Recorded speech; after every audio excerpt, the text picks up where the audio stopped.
अभी आपने महाराष्ट्र की चर्चा की, तो महाराष्ट्र को में खास करके मुंबई को मुल्तान बनाने की साजिश कौन रच रहा है? हिंदू हृदय सम्राट के रूप में जाने जाते थे स्वर्गीय बाला साहब ठाकरे जी, और उनके पुत्र किस तरीके से मुंबई को मुल्तान बनाने की साजिश रचने वाले लोगों के साथ खड़े दिखाई देते हैं। Ghulam, Khilji, Tughlaq, Sayyid, Lodi, Mughal, Afghan, British East India Company, और ब्रिटिश ईस्ट इंडिया कंपनी के बाद अंग्रेजों को भारतीयों की तरह दिखने वाले कुछ एक लोग चाहिए थे, जिनका चेहरा भारतीयों की तरह दिखता हो, लेकिन जिनके दिल जो है वो ब्रिटिश हुकूमत से मिलते जुलते हों, और जिनके दिल और दिमाग जो है वो मुगलों की तरह। भारतीय मुसलमानों का डीएनए रोहिंग्या मुसलमानों से बेहतर है। वो भारतीय विरासत में जो लालू जी ने उनको एक जो लेगेसी उनको प्रदान की, वो चोरी करने की लेगेसी प्रदान की। तो तेजस्वी जी आजकल क्रेडिट चोरी करने का काम करते हैं अपने कुछ एक सलाहकारों के माध्यम से। झूठ बोलो, जोर से बोलो, बार बार बोलो, इतनी बार बोलो कि झूठ जो है वो सच लगने लगे।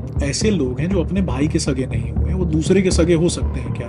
बड़े भाई को किनारे करके और उनकी गद्दी जो है आज अपने हाथ में ले ली। गिरिराज सिंह ने अभी एक बयान दिया था कि अगर मुसलमान एक थप्पड़ मारे तो हम उसको 100 थप्पड़ मारो। इस बयान को कैसे देखते हैं? देखिए, गिरिराज सिंह जी ने जो बयान दिया है, इस बयान को कहीं ना कहीं मुझे ऐसा लगता है कि हमारी पार्टी जो है भारतीय जनता पार्टी, और खास करके भारतीय जनता पार्टी बिहार प्रदेश ने स्पष्ट रूप से पहले ही कहा था कि हम उनकी यात्रा से अपने आप को अलग रखते हैं।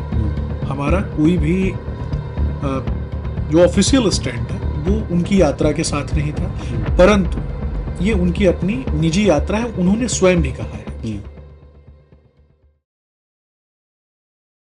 अभी आपने महाराष्ट्र की चर्चा की, तो महाराष्ट्र को में खास करके मुंबई को मुल्तान बनाने की साजिश कौन रच रहा है, इस पर भी तो चर्चा होनी चाहिए।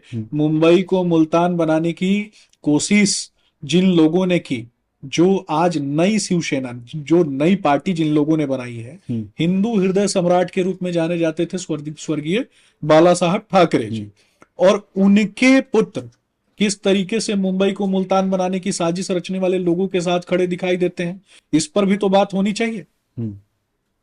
तो इस पर तो बात होती नहीं है। चलिए ठीक है। तो ये बताइए कि आपके हिसाब से क्या देश में हिंदू खतरे में है?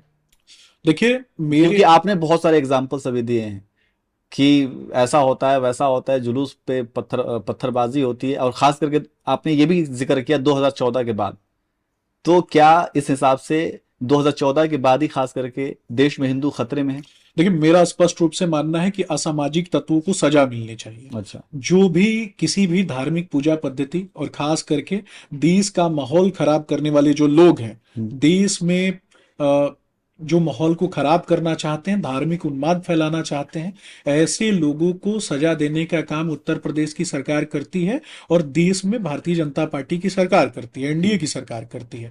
कहीं से भी जीरो टॉलरेंस की नीति पर हम चलते हैं, और निश्चित रूप से हमारा स्पष्ट रूप से मानना है कि अवेयरनेस प्रोग्राम फैलाना कहीं से भी गलत नहीं है। अगर बात मैं तो सीधा बोलूंगा ना कि चाहे ऋग्वैदिक परंपरा की बात करें, चाहे उत्तर वैदिक काल की बात करें, चाहे 16 महाजनपद के काल की बात करें, इस देश पर हजारों सांस्कृतिक आक्रमण हुए।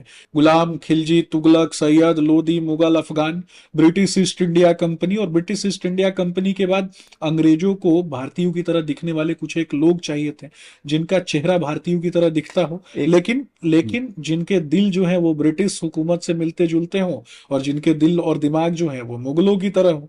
आज उस पार्टी का भी कहीं ना कहीं ट्रांसफॉर्मेशन हो गया है, वो भी आजकल इटालियन गांधी नेहरू परिवार बन चुका है। तो ये कहीं ना कहीं भारत के लोगों की जो मूलभूत आवश्यकताएं हैं, इस पर कभी ये चर्चा नहीं करते। भारत के लोगों की जो मूलभूत बातें हैं, इस पर ये कभी चर्चा नहीं करते। आप मुगल एम्पायर तक पहुंच गए, आप अंग्रेजों तक पहुंच गए, लेकिन आपने मेरे सवाल का जवाब नहीं दिया। देश में हिंदू खतरे में है या नहीं है? देखिए, मैंने पहले भी कहा और आज भी कहता हूं कि अवेयरनेस प्रोग्राम की आवश्यकता है। सनातन परंपरा पर इस देश की नींव रखी हुई है, और कहीं ना कहीं हमें, और खास करके हिंदू धर्म से अंतर्गत आने वाले प्रत्येक व्यक्ति को अपने परंपरा, अपने विचार और संस्कारों पर गर्व होना चाहिए, अपनी विरासत पर गर्व होना चाहिए। बुद्ध और महावीर की धरती है, और नालंदा और विक्रमशिला की धरती है। जैन धर्म, बौद्ध धर्म, विभिन्न धर्मों को हमने कहीं ना कहीं इस भूमि ने ये भूमि जननी है। तो इस भूमि का सम्मान होना चाहिए। मेरा एक और मानना है नियाज भाई, आपसे भी मैं पूछना चाहूंगा कि जब रोहिंग्या मुसलमान देश में आते हैं, चाहे उनके आने का कोई भी रास्ता हो, हम्म। तो जैसे ही बंगाल के माध्यम से या फिर विभिन्न राज्यों के जो झारखंड के माध्यम से वो जब आते हैं, तो उनके नाम के आगे अगर मुसलमान लगा है, इससे वो भारतीय मुसलमान नहीं हो जाते हैं। हम्म। भारतीय मुसलमान, मेरा स्पष्ट रूप से मानना है कि भारतीय मुसलमानों का डीएनए हम्म। रोहिंग्या मुसलमानों से बेहतर है, वो भारतीय हैं। और ये अगर ऐसे लोगों का कहीं ना कहीं अगर भारत में आगमन होता है रोहिंग्या मुसलमानों का, और उनको बचाने के लिए कुछ एक लोग हम्म। अगर उनके लिए खड़े होते हैं, तो निश्चित रूप से वो अपने समाज को, अपने परिवार को, अपने धर्म को खतरे में डालते हैं। चलिए, आपने बहुत अच्छी बात कही, लेकिन आप ये बताइए कि अगर रोहिंग्या मुसलमानों की बात होती है, बांग्लादेशियों के घुसपैठ की बात होती है, तो खास करके ये तो जब चुनाव नजदीक आते हैं तब ये मुद्दे गर्मा जाते हैं। झारखंड में इससे पहले अभी कोई रोहिंग्या मुसलमान या बांग्लादेशियों की बात नहीं करता था, लेकिन जैसे ही चुनाव नजदीक आया उसके मुद्दे गर्मा गए, उस पर राजनीति होने लगी। देखिए तो चुनाव, आप सेंटर में हैं, बीजेपी एनडीए की गवर्नमेंट जो है वो केंद्र में है, उन्होंने क्या कुछ किया है उन्हें रोकने के लिए? देखिए उन्हें रोकने के लिए लगातार काम जो है हम्म। वो केंद्र की सरकार के माध्यम से और बॉर्डर सिक्योरिटी फोर्सेज जो है उनको रोकने का लगातार प्रयास कर रही है। फिर लेकिन रुक क्यों नहीं पा लेकिन रहे हैं? लेकिन मैं बता रहा हूं, लेकिन कुछ लोग, क्योंकि हमारी सीमाएं जो हैं वो खुली हुई हैं, हम्म। कुछ एक देशों के साथ हमारी सीमाएं जो हैं वो खुली हुई हैं, और कहीं ना कहीं ये चिन्हित कर पाना बड़ा मुश्किल होता है कि कौन पश्चिम बंगाल का नागरिक है और कौन बंगाल का नागरिक है।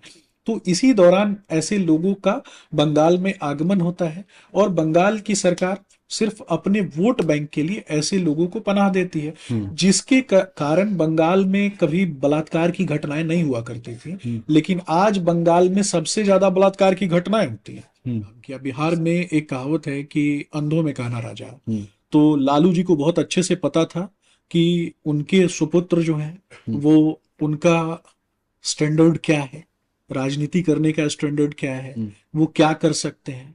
तो तेजस्वी जी ने तो लालू जी से बहुत कुछ सीखा, खास करके विरासत में जो लालू जी ने उनको एक जो लेगेसी उनको प्रदान की, वो चोरी करने की लेगेसी प्रदान की। हम्म। तो तेजस्वी जी आजकल क्रेडिट चोरी करने का काम करते हैं हम्म। अपने कुछ एक सलाहकारों के माध्यम से। झूठ बोलो, जोर से बोलो, बार बार बोलो, इतनी बार बोलो कि झूठ जो है वो सच लगने लगे। अब ये कहते हैं कि नौकरी बांटी, मुख्यमंत्री ने नौकरी बांटी, क्रेडिट लेने का, क्रेडिट चोरी करने का काम इनकी सोशल मीडिया टीम जो है वो लग गई। तो ये ऐसे लोग हैं जो अपने भाई के सगे नहीं हुए, वो दूसरे के सगे हो सकते हैं क्या? अपने ही भाई को तो किनारे कर दिया ना, बड़े भाई को किनारे करके, और उनकी गद्दी जो है आज अपने हाथ में ले ली। गिरिराज सिंह ने अभी एक बयान दिया था कि अगर मुसलमान एक थप्पड़ मारे तो हम उसको 100 थप्पड़ मारो। इस बयान को कैसे देखते हैं? देखिए गिरिराज सिंह जी ने जो बयान दिया है, इस बयान को कहीं ना कहीं मुझे ऐसा लगता है कि हमारी पार्टी जो है भारतीय जनता पार्टी, और खास करके भारतीय जनता पार्टी बिहार प्रदेश ने स्पष्ट रूप से पहले ही कहा था हम्म। कि हम उनकी यात्रा से अपने आप को अलग रखते हैं। हम्म। हमारा कोई भी अ, जो ऑफिशियल स्टैंड है वो उनकी यात्रा के साथ नहीं था, हम्म। परंतु ये उनकी अपनी निजी यात्रा है, उन्होंने स्वयं भी कहा है। हम्म। और अगर कोई रोहिंग्या मुसलमान के खिलाफ अगर वो बात करते हैं, बाहरी मुसलमानों के खिलाफ बात करते हैं, तो निश्चित रूप से ये सही है। नहीं, तो उन्होंने ये थोड़ी कहा था उसमें कि कौन, उन्होंने तो साफ कहा है कि अगर मुसलमान एक थप्पड़ मारता है तो तुमको उसको 100 थप्पड़ मारो। तो लेकिन ये समाज को किस तरफ ले जाने वाला लेकिन बयान है? मुझे लगता है कि देश में रहने वाले किसी भी व्यक्ति को ये अधिकार नहीं है कि हम्म। वो समाज को ध्रुवीकृत करे। और मुझे ऐसा लगता है कि कानून है बिहार में, नीतीश कुमार जी का राज है, हम्म। कानून का शासन है, हम्म। और इस प्रकार की नौबत ही कहीं कभी नहीं आने देंगे कि इस प्रकार की चीजें जो हैं वो राज्य में हो। हम्म। लेकिन एक व्यक्ति कहीं चढ़ करके और एक झंडा उतार देता है, हम्म। तो तेजस्वी जी को सबसे ज्यादा समस्या हो जाती है। तो मैं पूछता हूं ना तेजस्वी जी से कि जब मस्जिद के ऊपर से झंडा उतारने की तस्वीर वो पोस्ट करते हैं, हम्म। तो मंदिर तोड़ने वालों की तस्वीरों को भी तो उनको पोस्ट करना चाहिए। हम्म। ये दोहरी नीति, दोहरी रंगत कहाँ से लाते हैं? हम्म। पिताजी ने उनके जो काली करतूते की, बिहार का अलकतरा चोरी कर लिया। क्यों चोरी किया? क्योंकि सड़कों का निर्माण ना हो, इंडस्ट्रीज ना बने। इंडस्ट्रीज बन जाएंगे तो बिहार का जो क्वालिटी क्वालिटी जो बच्चों में जो क्वालिटी है, वो क्वालिटी का पलायन नहीं होगा। पलायन नहीं होगा तो वो सवाल किससे करेंगे? तो सबसे बड़ी समस्या लालू जी को थी कि उनके बच्चों से कोई सवाल ना करे, पढ़ा लिखा व्यक्ति सवाल ना करे। इस कारण से उन्होंने एक बहुत बड़े वर्ग का पलायन करवाने का काम किया और अंधों में काना राजा कहानी को चरितार्थ करने का काम किया।